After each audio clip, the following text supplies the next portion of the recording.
સ્વબાહુમ અપિવ પ્રતિકૂલ વૃત્તિ. મને સંતો એટલા બધા વાલા છે કે કોઈ મારી સંતની નિંદા કરે તો એની જીભ ખેંચી લો. વક્ર દ્રષ્ટિ દ્વારા સંતને જુએ તો એની આંખ ફોડી નાખું. મારા સંતના ઉપર કોઈ હાથ ઉગામે તો એનો હાથ કાપી નાખું. ત્યાં મને દયા નથી રહેતી. ભગવાન સ્વામિનારાયણ વચનામૃતની અંદર કહ્યું કે અમારો એટલો દયાવાળો સ્વભાવ છે કે જગન્નાથપુરીની અંદર અમે આવ્યા અને તે વખતે પેલા બાવાજીએ અમને એમ કહ્યું કે તમે તાંદળજાની લીલી જ ભાજી તોડી લાવો. ત્યારે અમે એમને કહ્યું કે તાંદળજાની લીલી ભાજીની અંદર જીવ છે, જીવ હિંસા અમે નહીં કરીએ. તો કે અમે તમને મારી નાખશું. કે મારી નાખો પણ હિંસા નહીં કરું, અમારો દયાળુ સ્વભાવ છે. આવો અમારો દયાળુ સ્વભાવ છે, પરંતુ કોઈ મારા ભક્ત કે સંતનું ઘસાતું બોલે એની જીભ કાપી નાખી, એને હાથ ઉગામે તો હાથ કાપી નાખી. ત્યાં અમને દયા નથી રહેતી. ભગવાનને પોતાના સંતો અને ભક્તો કેટલા વાલા છે એ આ પ્રસંગ ઉપરથી આપણને ખ્યાલ આવે. ભગવાને કહું અને એ વચનો નરસિંહ મહેતાએ પોતાના કીર્તનની અંદર લખ્યા. લક્ષ્મીજી અર્ધાંગના મારી તે મારા સંતની દાસી રે, 68 તીર્થ મારા સંતના ચરણે, કોટી ગંગા કોટી કાશી રે. લક્ષ્મીજી મારું અર્ધું શરીર કહેવાય. સિંહાસનની અંદર હું બેસું ત્યારે મારી અડધી ગાદી લક્ષ્મીજી પચાવીને બેસે છે. છતાં પણ મારા સંતની દાસી છે. અને મારા સંતનો મહિમા તો કેટલો બધો છે કે 68 તીર્થ મારા સંતના ચરણે, કોટી ગંગા કોટી કાશી. પ્રમુખ સ્વામી જેવા સાચા સંતના ચરણાર વિંદની અંદર એક જ વખત મસ્તક નમાવી દેવામાં આવે અને ચરણનો સ્પર્શ કરી લેવામાં આવે અને ચાલતા હોય ને એની ચરણ ધૂલી મસ્તક ઉપર ચડાવી દેવામાં આવે તો કરોડ વખત ગંગામાં નાહ્યાનું પુણ્ય થાય.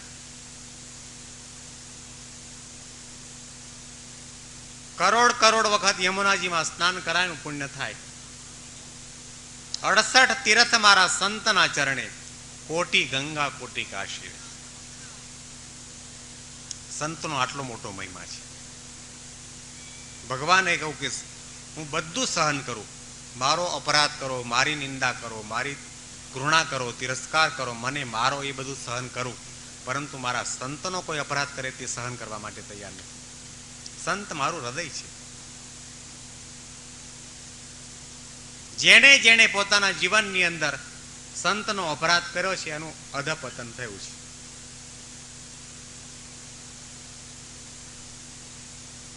કહેવાય છે કે રામચંદ્રજી ભગવાને રાવણને ક્યારે માર્યો? જ્યારે વિભીષણ ઉપર હાથ ઉગામ્યો, રામચંદ્રજી ભગવાને તીરથી વીંધી નાખ્યો. ભગવાનને પોતાના ભક્તનો અપરાધ થાય તે સહ્ય નથી.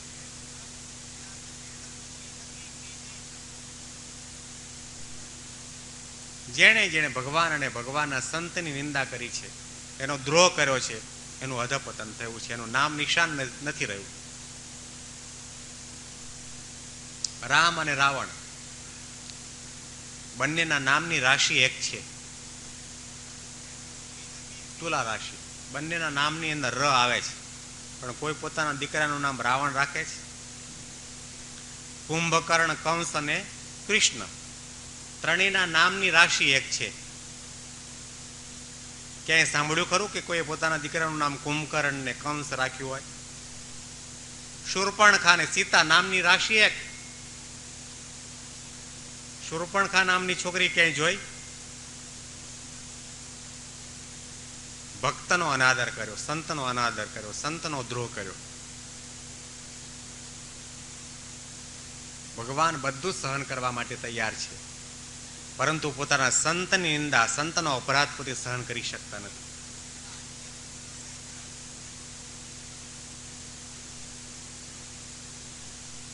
સુખદેવજી રાજા પરીક્ષિતને કહ્યું કે આવી રીતે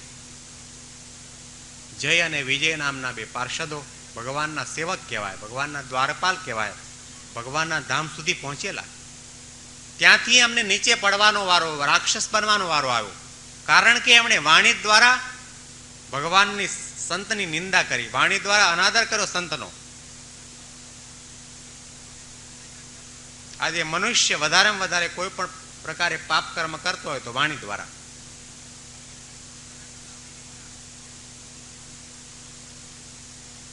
આપણને ખ્યાલ નથી. ઘણી રીતે પાપ થાય છે. આંખથી પાપ થાય, કાનથી પાપ થાય, હાથથી પાપ થાય, મનથી પાપ થાય, વાણી દ્વારા પાપ થાય. એવું ના માનવું કે હાથમાં તલવાર લઈને કોઈને મારીએ તો જ પાપ લાગે. વાણી દ્વારા કોઈ પણ વ્યક્તિનું આપણે જાણે અજાણે ઘસાતું બોલીએ, અભાવગુણની વાતો કરીએ તે પણ પાપ છે.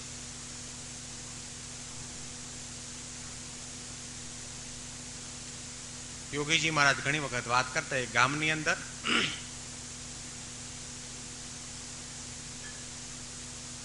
ચાર બ્રાહ્મણો આવ્યા, યાત્રા કરવા માટે નીકળેલા. ને એ ગામમાં એક શેઠ હતા, સદાવ્રત ચલાવતા હતા. જે કોઈ આવે તેને જમાડે. એ શેઠને ત્યાં ભિક્ષા લેવા માટે ગયા અને તે દિવસે દૂધપાક પૂરીની રસોઈ બનાવેલી. એમણે કહ્યું કે અમે અહીંયા ઉતારાની અંદર આ સદાવ્રત ચાલે છે ત્યાં તો ભોજન મળવાનું, પણ અમારો ઉતારો બીજી જગ્યાએ છે, અમને આપો તમે, અમે ઉતારે જેને જમીશું. તો જુદા જુદા પાત્રની અંદર આ રસોઈ લીધી, માથા ઉપર મૂકી અને ચાલતા થયા.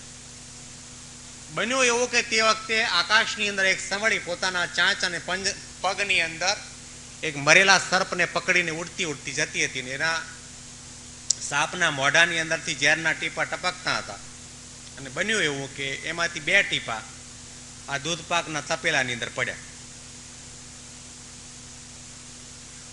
બ્રાહ્મણો પોતાના ઉતારે આવીને જમવા માટે બેઠા. અને બ્રાહ્મણો જમવા માટે બેસે પછી પાછું વળીને જોવે ખરા. માફ કરજો, અહીંયા આગળ બ્રાહ્મણોની સંખ્યા વધારે છે. જોકે અત્યારે તો એ જમાનો ગયો. બ્રાહ્મણ જે પહેલાના સમયમાં જમતા ને એ સમય ગયો. બ્રાહ્મણો જમવા માટે બેસે, પાછો વાળી ન જોવે.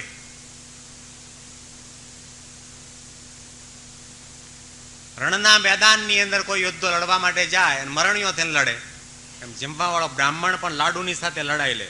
એટલે ભલે મરી જાઓ પણ જેટલા પીરસાણા છે પૂરા કરે છૂટકો.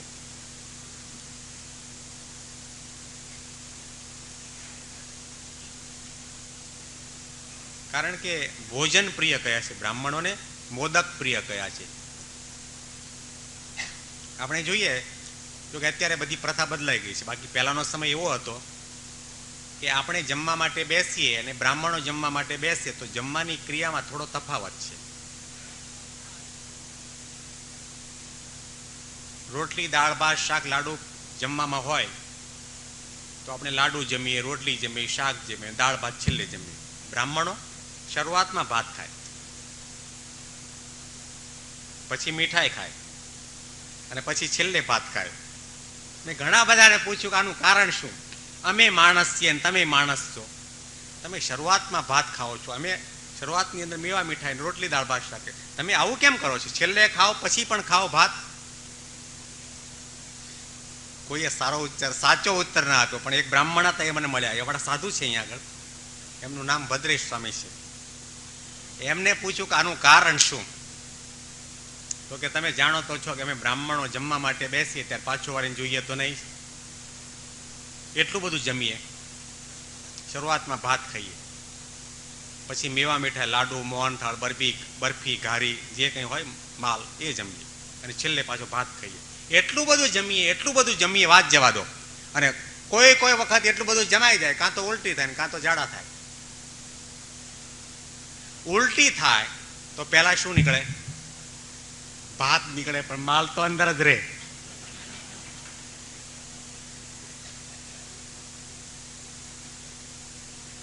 અને ઝાડા થાય તો પણ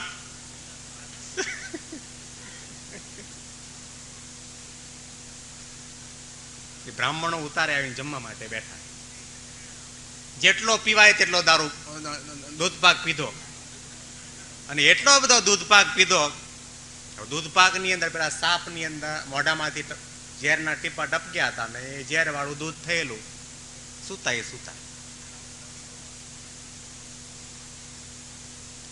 4 બ્રાહ્મણો મૃત્યુ પામ્યા. ઉપર ધર્મરાજાની આગળ આ વાત થઈ. હવે આ 4 બ્રાહ્મણો મર્યા, એમાં શેઠનો કોઈ વાંક ગુનો છે નહીં. બહુ સાચા ભાવે, પવિત્ર ભાવે સદાવ્રત ચલાવે છે, દરેકને જમાડે છે, સેવાની ભાવનાથી ચલાવે છે, એનો કોઈ વાંક નથી. પેલી સમળીનો પણ કોઈ વાંક નથી, કારણ કે જીવો જીવસ્ત જીવનમ, એનો પોતાનો ખોરાક હતો, એટલા માટે સાપને પકડીને જતી હતી.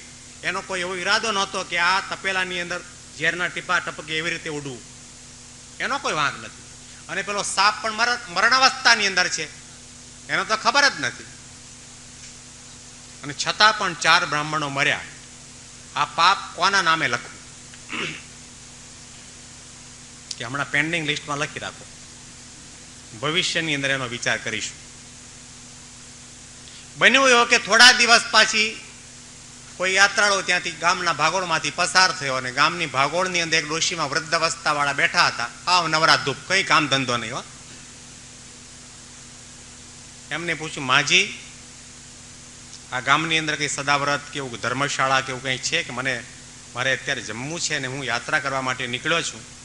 ડોશીમાં શું કહ્યું, એક શેઠ છે ગામની અંદર, એક શેઠ સદાવ્રત ચલાવે છે. હમણાં 7 દિવસ પહેલા 4 બ્રાહ્મણોને માર્યા છે, ને તારે 5માને મરવો હોય તું ત્યાં જા. ડોશીમાં આટલું બોલ્યા ને ધર્મરાજે પેલાને કહ્યું, કલમ લો, આપણે પેલું પેન્ડિંગમાં 4 બ્રહ્મ હત્યાનું પાપ લખ્યું છે ને એ આ ડોશીમાના નામ ઉપર લખી જ નાખો. જાણ્યા સિવાય, જોયા સિવાય, વિચારે સિવાય, લેવા દેવા વગર શું કમાણી કરી?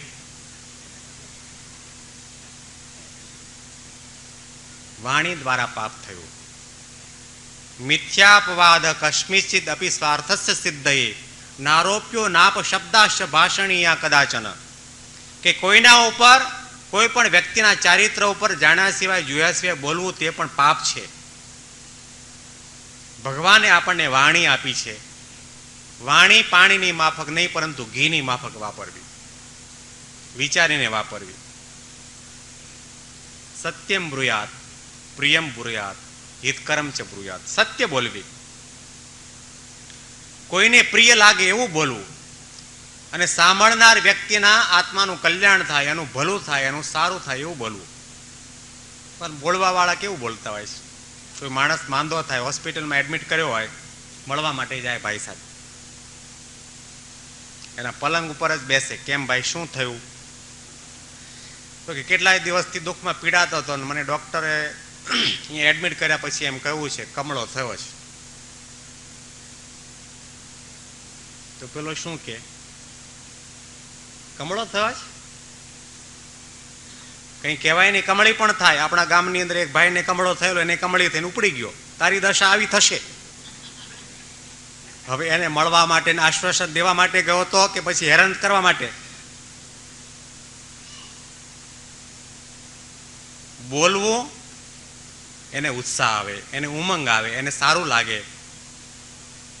બેઠો હોય તો ઊભો થાય, ઊભો હોય તો દોડતો થાય, અને દોડતો હોય તો આકાશમાં ઉડતો થાય. એવી પ્રકારના શબ્દો બોલવા. પ્રિય વાક્ય પ્રદાનેન સર્વે તુષ્યંતિ જંતવ તસ્માત તદેવ વક્તવ્યમ વચને કા દરિદ્રતા. પ્રિય વાક્ય બોલવાથી દુનિયાની અંદર જેટલા મનુષ્યો જીવજંતુ છે ને એને પણ સારું લાગે છે. ગાડામાં બળદ જૂત્યા હોય અને ગાડું ચલાવવા માણસ પોતાના બંને બળદના શરીર ઉપર આમ થાપા મારીને કે બાપો બાપો, તો ઢાળ ચડવાનો, ઢાળ ચડી જાય. મને બાપો કહ્યું, બળદને સારું લાગે છે. કૂતરાને પ્રેમથી બોલાવો ને તો પૂંછડું હલાવતો હલાવતો આવે, દંડો લોતો. દરેકને પ્રિય સાંભળવું ગમે છે. એકના વચને કરીને મહાભારત થયું, અને એકના વચને કરીને રામાયણ થયું. રામચંદ્રજી ભગવાન હરણને મારવા માટે, મારીચને મારવા માટે નીકળ્યા, અને લક્ષ્મણજીને કહ્યું કે જ્યાં સુધી હું પાછો ન આવું ત્યાં સુધી આ સીતાજીનો ત્યાગ કરીને ક્યાંય જતા નહીં. અને આ બાજુ જ્યારે રામે મારીચને બાણ માર્યું, અને તે વખતે એ બોલ્યો કે લક્ષ્મણ દોડજે, લક્ષ્મણ દોડજે. આ શબ્દો સીતાજીએ સાંભળ્યા. સીતાજીએ લક્ષ્મણજીને કહ્યું કે તમે જાઓ. રામની મદદ કરવા માટે તમે જાઓ. લક્ષ્મણજીએ કહ્યું કે મને મોટા ભાઈની આજ્ઞા છે, આજ્ઞાનું ઉલ્લંઘન હું નહીં કરું, કારણ કે હું એમને ભગવાન તરીકે માનું છું, મારા વડીલ તરીકે માનું છું, એમને આદર આપું છું, સન્માન આપું છું, એમના વચનની કિંમત છે, હું આજ્ઞાનું ઉલ્લંઘન નહીં કરું. અને તે વખતે એક પણ ક્ષણનો વિલંબ કર્યા સિવાય સીતાજીએ ટકોર કરી કટાક્ષ કર્યો કે લક્ષ્મણજી, તમને મનમાં એમ હશે કે રામ મરે અને હું તમને વરું, એ વાતમાં ખાંડ ખાજો, જીભ કરડીને મરી જઈશ, પરંતુ તમારી સાથે લગ્ન નહીં કરું. આ શબ્દો લક્ષ્મણજીના હૈયાની આર પાર નીકળી ગયા. લક્ષ્મણજી એટલે બ્રહ્મચર્યની મૂર્તિ કહેવાય. પોતાની પરણેલી પત્નીનો ત્યાગ કરી ભાઈ ભાભીની સેવા કરવા માટે પિતાજીની આજ્ઞા નહીં હોવા છતાં પણ રામ અને સીતાના પગલે પગલે આવીને સેવા કરી રહ્યા છે. ત્રિકાળમાં કે સ્વપ્નની અંદર પણ જેણે સંકલ્પ આવી પ્રકારનો કર્યો નથી, એના માટે આવો શબ્દ ઉચ્ચારાયા. અને તે વખતે ન છૂટકે લક્ષ્મણજીએ સીતાજીનો ત્યાગ કરીને જવું પડ્યું. જતી વખતે રેખા દોરીને કહ્યું કે ભાભીજી, આ રેખા વળંગીને અમે જ્યાં સુધી પાછા ન આવીએ ત્યાં સુધી તમે આ રેખા વળંગીને ક્યાંય જતા નહીં. અને આ બાજુ રાવણ સાધુનું રૂપ ધારણ કરીને સીતાનું હરણ કરીને જતો રહ્યો. આ શબ્દો જો સીતાજી ન બોલ્યા હોત તો રામાયણની રચના થાત ખરી, રામાયણ થાત ખરું. એકના વચને કરીને રામાયણ થયું, બીજાના વચને કરીને મહાભારત થયું. ભયંક નામના દાનવે પાંડવોને એક મોટો મહેલ બનાવી દીધો, અને એ મહેલ એવો બનાવ્યો હતો કે મહેલની અંદર તમે દાખલ થાવ તો આપણને લાગે કે અહીંયા આગળ પાણી પાણી છે, પાણી જ છે, બીજું કંઈ જ નથી. પહેલી વખત દુર્યોધન એ મહેલની અંદર આવ્યો અને એને મનમાં થયું કે અહીંયા પાણી છે, એટલે પોતાનું ધોતિયું ઊંચું પકડીને ચાલવા માંડ્યો. ઝરોખાની અંદર દ્રૌપદીજી બિરાજતા હતા અને એમણે આ દ્રશ્ય જોયું. એમણે કહ્યું કે આંધળાના આંધળા જ હોય ને, જ્યાં પાણી નથી ત્યાં આગળ ધોતિયું ઊંચું પકડ્યું, જ્યાં પાણી આવ્યું ત્યાં ધોતિયું નીચું મૂક્યું. આ શબ્દો એના હૈયાની આર પર નીકળી ગયા. એણે મનમાં ગાંઠ વાળી ગમે તે થાય, પણ આ શબ્દો જે મને સંભળાવ્યા છે એનો મારે બદલો લેવો. ભીષ્મ પિતામહે સમજાયો દુર્યોધનને, દ્રોણાચાર્યજીએ સમજાવ્યો, વિદુરજીએ સમજાવ્યો, શ્રી કૃષ્ણ ભગવાને એને સમજાવવાના તમામ પ્રયત્ન કર્યા, છતાં પણ એ ન માન્યો. કારણ કે એના હૈયાની અંદર આ શબ્દો ઘર કર્યા હતા કે આનું મારે વેર વાળવું. એકના વચને કરીને રામાયણ થયું, બીજાના વચને કરીને મહાભારત થયું. આજે કેટલાયના જીવનની અંદર, ઘર સંસારની અંદર રામાયણ ને મહાભારત ઊભા થતા હોય છે. એના મૂળના પાયાની અંદર આ શબ્દો, વાણીનો વિવેક. અને વાણી દ્વારા તો કેટલાયના કુવા પુરાણા અને કેટલાય કેરોસીનના ડબ્બા ખાલી થઈ ગયા. ન કહેવાના શબ્દો કહેવામાં આવે એ બળી મરે છે લોકો. ન કહેવાના શબ્દો કહેવામાં આવે આત્મઘાત કરે છે. માટે કહું કે વાણી બહુ વિનયથી વિવેકથી વાપરવાની જરૂર છે. ભગવાને આપણને વાણી આપી છે તો વાણીમાં સત્યતા હોવી જોઈએ, પ્રિયકર્તા હોવી જોઈએ, હિતકર્તા હોવી જોઈએ. યોગીજી મહારાજની વાણી આપણે સાંભળી છે. ઘણા યોગીજી મહારાજના દર્શન કર્યા હશે. શેઠ દર્શન કરવા માટે આવે, જેની સાથે એનો ડ્રાઈવર હોય એને હાર પહેરાવે અને એને શું, આ ડ્રાઈવર સાહેબ પધારે, આવો. ટપાલી સાહેબ આવ્યા, 2 પૈસાનું પત્તું લઈને ટપાલ લેવા માટે આવતો ટપાલી સાહેબ, એને પણ સાહેબ કહીને બોલાવે. એની વાણીની અંદર નરી નમ્રતા હતી, વિશુદ્ધ પ્રેમ હતો, કોઈ જાતનો ડંખ નહોતો, કોઈ જાતનો દંભ નહોતો. એ વાણીમાં કોઈના પ્રત્યેની ઈર્ષા નહોતી, કોઈના પ્રત્યેનો રાગદ્વેષ નહોતો. અને એટલા માટે આપણે ગાઈએ છીએ, વાણી અમૃતથી ભરી મધુસમી સંજીવની લોકમાં. દ્રષ્ટિમાં ભરી દિવ્યતા નિરખતા સુદિવ્ય ભક્તો બધા, હૈયે હેત ભર્યું જનની શું, કે એમના હૈયાની અંદર માતાનો પ્રેમ હતો. એની વાણીની અંદર પ્રેમ હતો, એની આંખોમાં દિવ્યતા હતી. કોઈ પણ વ્યક્તિના પ્રસંગની અંદર આવે અને એની વાણીની ગંગાની અંદર પાવન બની જતા. જય અને વિજય ભગવાનના પાર્ષદની પંક્તિમાં ભળેલા, આટલા ઊંચા સ્થાન સુધી પહોંચી ગયેલા, પરંતુ સંતનો અનાદર કર્યો, સંતનો તિરસ્કાર કર્યો કે ત્યાંથી પડવાનો વારો આવ્યો. સંત સંતાપે જાત હે રાજ ધર્મ અરુ અંશ, તુલસી ટીલે નવ દિખા રાવણ કૌરવ અરુ કંશ. જેણે જેણે સંતનો અનાદર કર્યો છે, સંતનો અપરાધ કર્યો છે, એ ગમે તેવા મોટા હતા છતાં પણ પોતાના માર્ગની અંદરથી પડ્યા છે.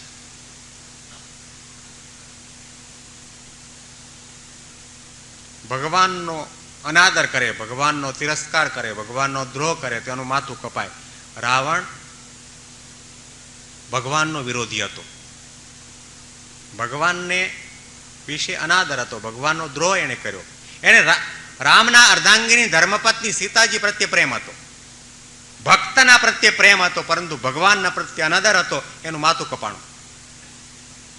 અને રાવણની બેન શૂર્પણખા, એને ભગવાનમાં પ્રેમ હતો, પરંતુ સીતાજીના પ્રત્યે અનાદર હતો, એના નાક કાન કપાયા. હજી માથું કપાય તો સારું, પણ નાક કાન કપાય તો કેવું કહેવાય? ભગવાનનો પણ દ્રોહ ન કરવો અને ભગવાનના ભક્તોનો પણ દ્રોહ ન કરવો.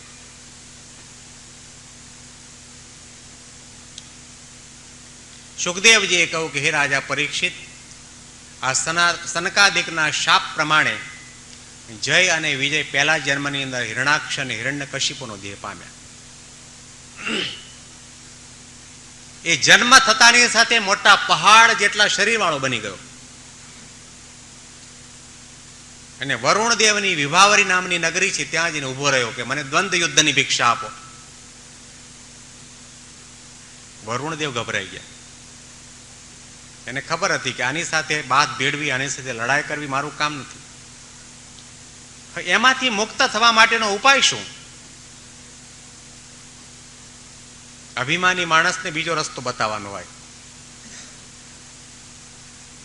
એ મારા જેવા નાના નાના બાળકને તું મારે, એમાં તારી કોઈ મહત્તા નથી. તને મારવા માટે તો આ વરાહ નામનો અવતાર પૃથ્વી ઉપર પ્રગટ થયો છે, એને એની સાથે જઈને લડાઈ કર. વરુણદેવને મુખ પડતા ને બીજે વળગ્યો. સુખદેવજીએ કહ્યું કે આ પ્રમાણે હિરણાક્ષ પોતે વરાહ ભગવાનની સાથે યુદ્ધની અંદર ઘણા એ લાંબા સમય સુધી યુદ્ધ કર્યું, અને તે વખતે દેવોને પણ એમ થયું કે આમાં ભગવાન જીતશે કે કેમ. એટલો પ્રચંડ અને પ્રબળ શક્તિવાન પુરુષ હતો.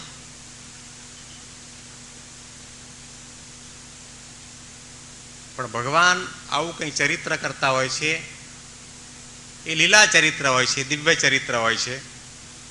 ભગવાન વરાહે હિરણાક્ષનો ઉદ્ધાર કર્યો.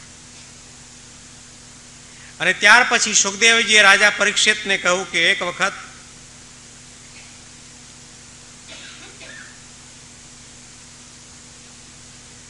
કશ્યપ મુનિ ઘણા એ વર્ષો સુધી તપશ્ચર્યા કરી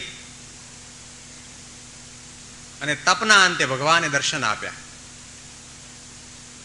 દર્શન આપીને કહ્યું કે તમારી તો સંસારની અંદર કોઈ જાતની કામના અને આસક્તિ નથી, પરંતુ આ સૃષ્ટિની અંદર પ્રજાની વૃદ્ધિ કરવા માટે લગ્ન કરવાની તમારે જરૂર છે, માટે અમારી આજ્ઞા છે કે તમે લગ્ન કરો.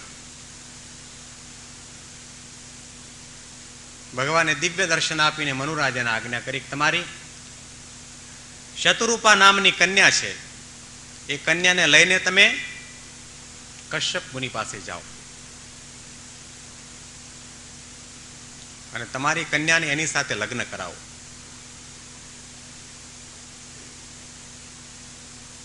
મનુરાજા પોતાની કન્યાને લઈને કશ્યપ મુનિ પાસે આવ્યા અને ભગવાનની જે આકાશવાણી દ્વારા જે આજ્ઞા હતી તે આજ્ઞા સંભળાવીને કહું કે ભગવાનની આ પ્રકારની આજ્ઞા છે, માટે મારી કન્યાનું પાણી ગ્રહણ કરો. કશ્યપ મુનિએ કહ્યું કે મારી એક શરત છે, હું તમારી કન્યા સાથે લગ્ન તો કરું,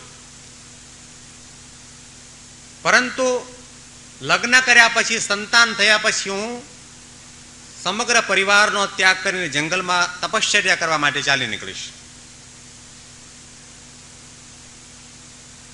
મનુરાજાએ કહ્યું, મને તો આમાં કોઈ વિરોધ નથી, મને આ માન્ય છે, પરંતુ લગ્ન તમારે આ કન્યાની સાથે કરવાના છે, કન્યાને પૂછી જુઓ.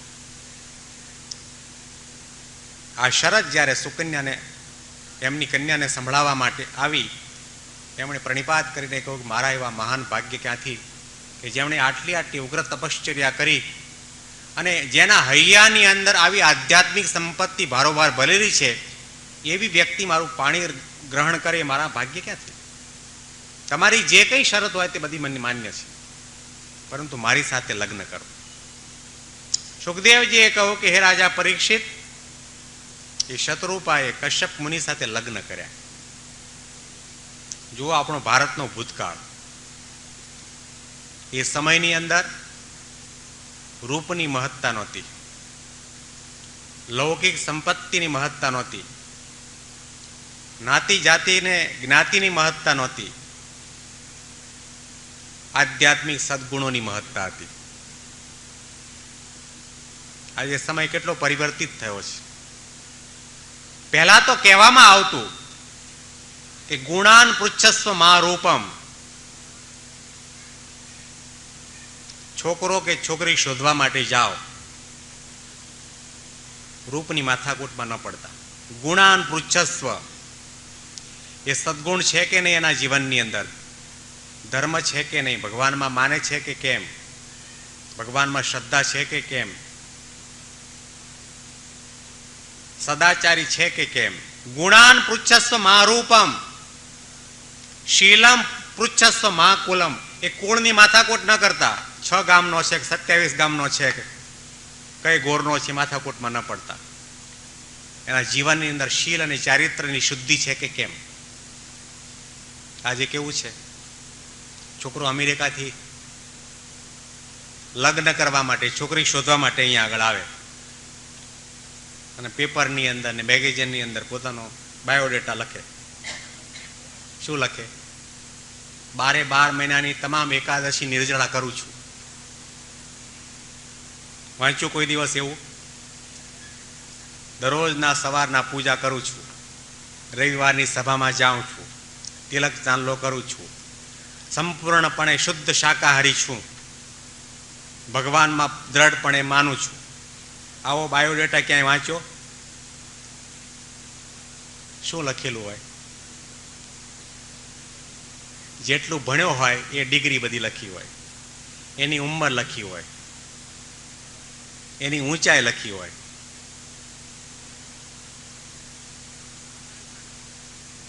ગુણાન પૃચ્છસ્વ મા રૂપમ, શીલમ પૃચ્છસ્વ મા કુલમ, વિદ્યામ પૃચ્છસ્વ મા ધનમ. એ લાખોપતિ છે, કરોડોપતિ છે, એ તમે માથાકૂટમાં ન પડતા. વિદ્યામ પૃચ્છસ્વ, વિદ્યા, એ વિદ્યાને વર્યો છે કે કેમ?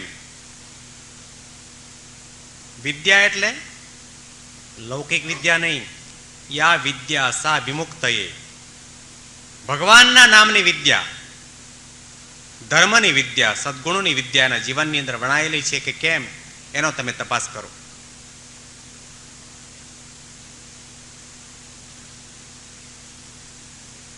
શતરૂપાએ કશ્યપ મુનિ સાથે લગ્ન કર્યા અને બન્યું એવું કે લગ્ન થતાની સાથે વર્ષો સુધીની એમની તપ કરવાની રુચિના કારણે પોતે ધ્યાનમાં મગ્ન બની ગયા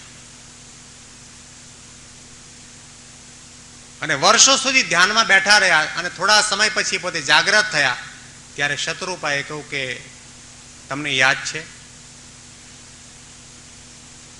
કે આપણે લગ્ન કરેલા તે વખતે તમે પ્રતિજ્ઞાને શરત મૂકેલા કે સંતાન થયા પછી હું વનમાં તપશ્ચર્યા કરવા માટે, ધ્યાન કરવા માટે ચાલ્યો જઈશ. આટલા વર્ષો પછી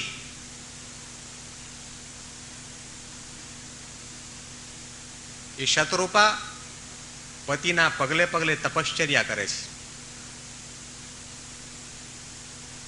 સદગ્રંથોની અંદર જે કંઈ પ્રસંગો આવે, જે કંઈ ચરિત્રો આવે, એની અંદર જીવન જીવવાની પ્રેરણા મળતી હોય છે કે આદર્શ ગ્રહસ્થ જીવન કઈ પ્રકારનું હોવું જોઈએ કે ધર્મપત્ની પતિદેવના પગલે ચાલે, સીતારામના પગને પગલે ચાલ્યા.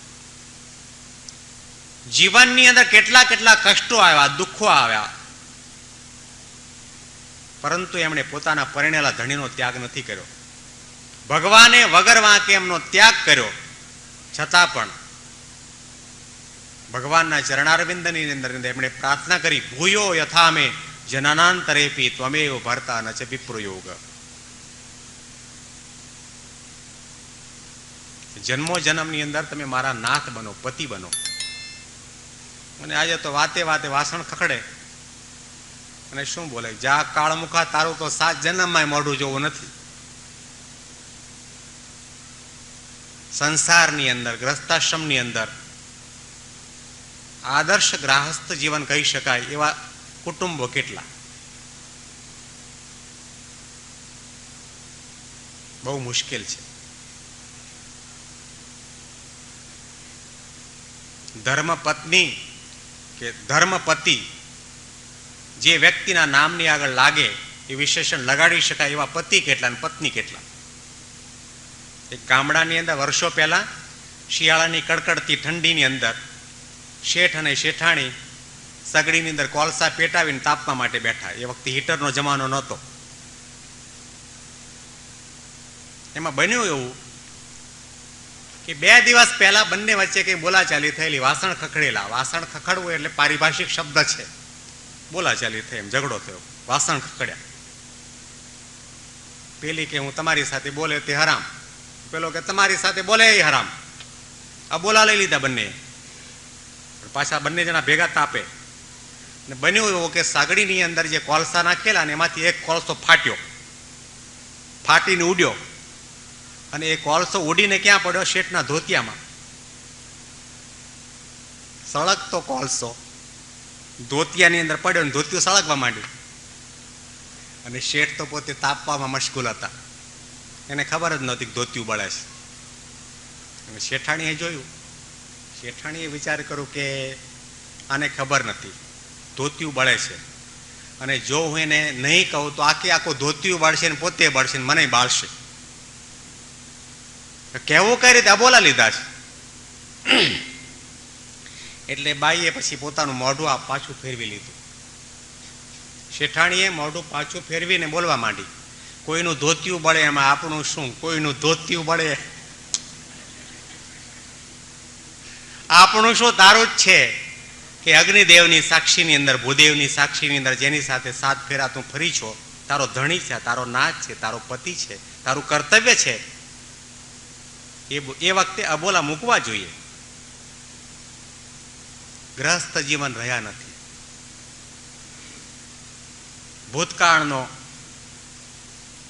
ભૂતકાળમાં બનેલા તમામ પ્રસંગો આપણે જાણીએ, સાંભળીએ ત્યારે આપણને ખ્યાલ આવે કે આમાંથી કંઈક આપણે પ્રેરણા લેવાની જરૂર છે. આટલા વર્ષો સુધી તપશ્ચર્યા કરી છતાં પણ શતરૂપાએ પોતાના પતિદેવનો ત્યાગ નથી કર્યો.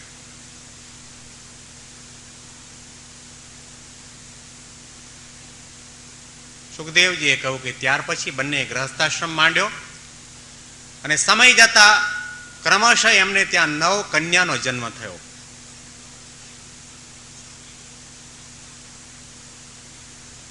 પણ શતરૂપાની એવી ભાવના હતી કે આપણે ત્યાં પુત્રનો જન્મ થાય.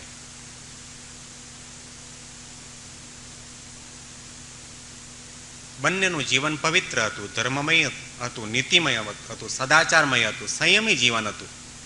વર્ષો સુધીની આધ્યાત્મિક સંપત્તિ બંનેના હૈયાની અંદર ભરાઈને પડી હતી. સુખદેવજીએ કહ્યું કે સમય જતા શતરૂપાના ઉદરની અંદર ભગવાન સાક્ષાત બિરાજમાન થયા.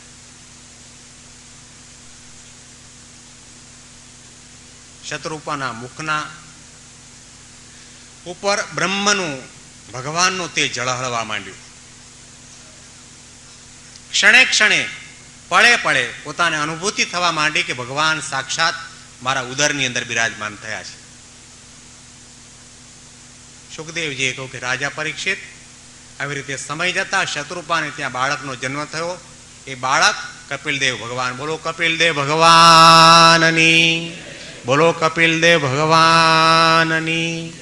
કપિલદેવ ભગવાનના પ્રાગટ્ય નિમિત્તે આપણે અત્યારે અહીંયા આગળ આરતી કરીશું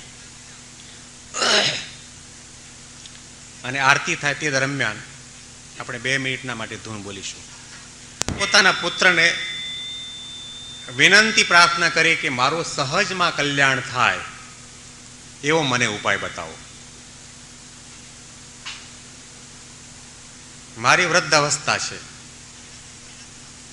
શાસ્ત્રોના તત્વને સમજી શકું એવી પ્રકારની મારી પાસે બુદ્ધિ નથી, વનમાં જઈને તપશ્ચર્યા કરી શકું એવી મારી પાસે શારીરિક શક્તિ નથી.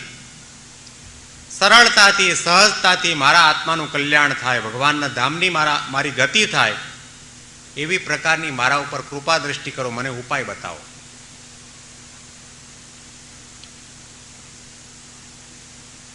કપિલદેવ ભગવાન એ સાંખ્યના આચાર્ય કહેવાય છે. દુનિયાના તમામ માણસોને સાંખ્યનું જ્ઞાન આપનાર કપિલદેવ ભગવાન. કપિલદેવ ભગવાને પોતાની માતાને કહ્યું કે તમારે કલ્યાણ જોઈતું હોય તો મારું ભજન કરવાની તમારે જરૂર નથી.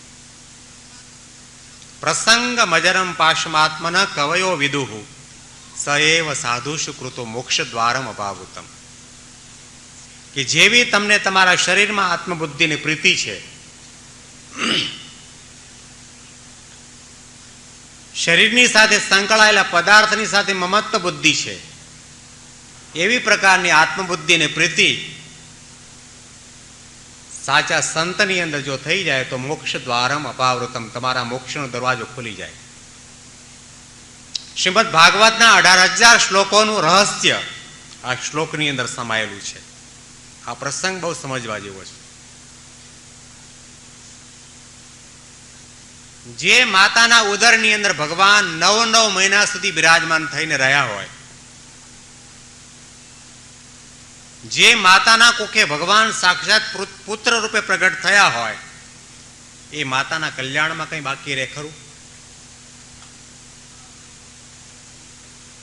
છતાં પણ આ પ્રસંગ દ્વારા ભગવાન દુનિયાના તમામ સાધકો અને ભક્તોને એમ કહેવા માગે છે કે તમારે જો કલ્યાણ જોઈતું હોય તો મારી પાસે નહીં, મારા સંતની પાસે જાઓ.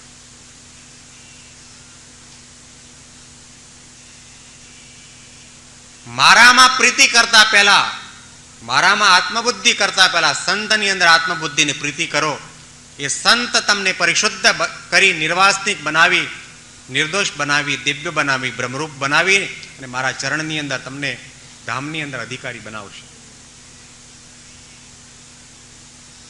કલ્યાણ માટે સંત પાસે જવાની જરૂર છે.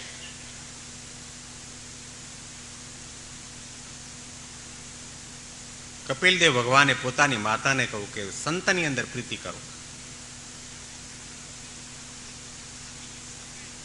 મોક્ષ માટેનો શ્લોક, આ મુદ્દાનો શ્લોક છે, રહસ્યનો શ્લોક છે, મર્મ ભર્યો શ્લોક છે.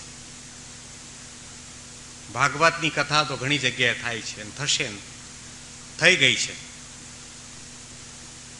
પણ ભાગવતનું રહસ્ય એક જ શ્લોકની અંદર કહેવામાં આવે, પૂછવામાં આવે તો એટલું નીકળે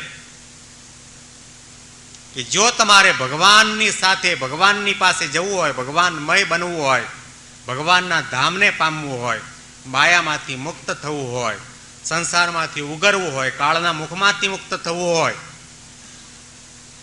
તો સાચા સંતની શરણાગતિ સ્વીકારવાની જરૂર છે. ભાગવત સંતની જરૂર છે, જેના જીવનની અંદર ભાગવત ધર્મ વણાયેલો હોય. એવા સંત જ્યાં સુધી આપણને ન મળે ત્યાં સુધી આપણું કલ્યાણ નથી.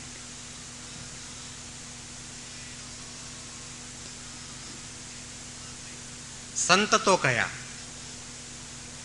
પણ કપિલદેવ ભગવાન પોતાની માતાને સંતના લક્ષણો કહે છે કે લક્ષણ ઉપરથી સંતની વ્યાખ્યા થાય. તિતિક્ષવઃ કારુણિકાઃ સુરદઃ સર્વદેહિનામ અજાત શત્રવ શાંતા સાધવ સાધુભૂષણા. કે જેના જીવનની અંદર તિતિક્ષા વૃત્તિ હોય. તિતિક્ષા એટલે સહનશીલતા.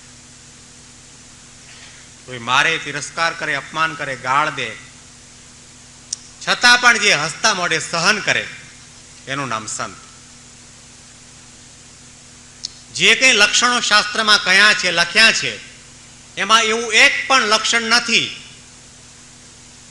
કે જેની અંદર કહ્યું હોય કે તમે ભગવું પહેર્યું હોય એ સંત, જટાને દાઢી જેણે વધાર્યા હોય તે સંત, એવા લક્ષણ ક્યાંય સંત માટે લખાણા નથી.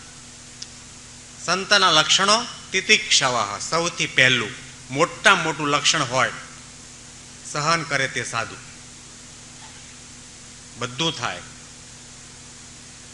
12 મહિનાના ધારણા પારણા કરવા અને ચાંદ્રાયણ વ્રત કરવા સહેલા છે, પણ કોઈ મારે તિરસ્કાર કરે ને અપમાન કરે ને ગાળો દે ને નિંદા કરે એ સહન કરવું મુશ્કેલ છે. ભગવાન સ્વામિનારાયણે આ પૃથ્વી પર પધારીને આવા પ્રકારના સંતો સમાજને ભેટ આપ્યા છે. શિક્ષાપત્રીમાં સંતોના નિયમો વાંચો એટલે ખ્યાલ આવશે. શ્રીજી મહારાજે પોતાના સંતોને આજ્ઞા કરી કે તમે સત્સંગ કરાવવા માટે, સત્સંગનો પ્રચાર કરવા માટે ગામડે ગામડે ને માણસ માણસ પાસે જાઓ છો. કોઈ તમારું અપમાન કરશે, કોઈ તિરસ્કાર કરશે, કોઈ સન્માન કરશે, કોઈ ગધેડે બેસાડશે, કોઈ હાથી ઉપર બેસાડશે, પણ તમારું વર્તન કેવું હોય? ગાલી દાનમ તાડનમ ચ કૃતમ કુમતિ ભિર્જનેહે ક્ષંતવ્યમેવ સર્વેષામ ચિંતનીયમ હિતમ ચ તેહે. કોઈ તમને ગાળ દે, કોઈ તમને મારે, તિરસ્કાર કરે, અનાદર કરે, છતાં પણ એ મારનાર કે ગાળ દેનાર વ્યક્તિના આત્માનું કલ્યાણ થાય એવી ભાવના સાથે ભગવાનને પ્રાર્થના કરજો. કોઈ મારે એ સહન કરવું સહેલું, પણ મારનાર વ્યક્તિના આત્માનું કલ્યાણ થાય એવી ભદ્ર ભાવના રાખવીને ભગવાનને પ્રાર્થના કરવી બહુ મુશ્કેલ છે. ધારો કે 2 સંતો અહીંથી જતા હોય અને રસ્તામાં 50 નવયુવાનો મળે અને બરાબરનો મેથી પાક આપે, સહન તો કરવું જ પડે ને, કારણ કે સામે 50 છે. પ્રતિકાર થઈ શકે તેમ નથી, સહન ચોક્કસ કરે, પણ હૈયામાં ભાવના કેવી જાગે? ભગવાન આનું સત્યાનાશ વાળો. સાચા સંતનો મહાનમાં મહાન જો કોઈ ગુણ હોય તો દરેકનું ભલું થાય, દરેકનું હિત થાય, દરેકનું કલ્યાણ થાય એવી ભદ્ર ભાવના જેના જીવન સાથે વણાયેલી હોય એનું નામ સંત. યોગીજી મહારાજ સવારના પથારીમાં બેઠા થાય અને એમના મુખમાંથી શબ્દો નીકળતા, ભગવાન સૌનું ભલું કરો.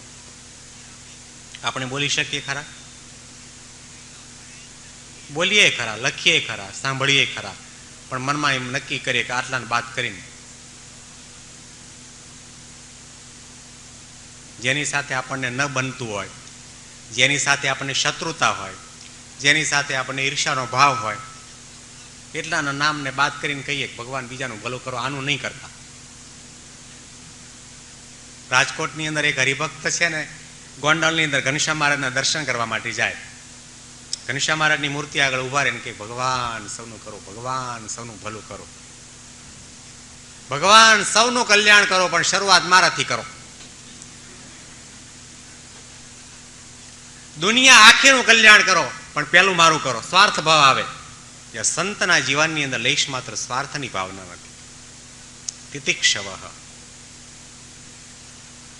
આજે પ્રમુખ સ્વામીના જીવનના ઉપદેશના સૂત્રો આપણે સાંભળીએ ત્યારે આપણને ખ્યાલ આવે,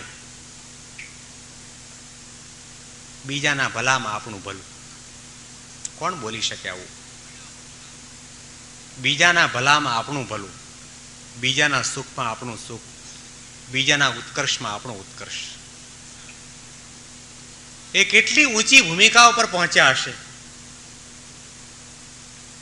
જેને દુનિયાની અંદર કોઈ મારું તારું નથી, વેરઝેર નથી, ઈર્ષા નથી, રાગદ્વેષ નથી. આ દુનિયાના તમામ ભાવોથી પોતે પર બની ગયેલા છે.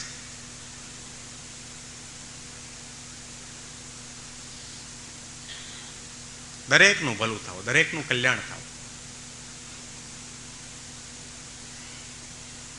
કોઈ પણ જ્ઞાતિનો આવે, કોઈ પણ દેશનો આવે, કોઈ પણ પ્રકારનો નાનો બાળક આવે, મોટો બાળક આવે, વૃદ્ધ આવે, યુવાન આવે, કોઈ પણ આવે, દરેકના પ્રત્યે સમાન દ્રષ્ટિ છે.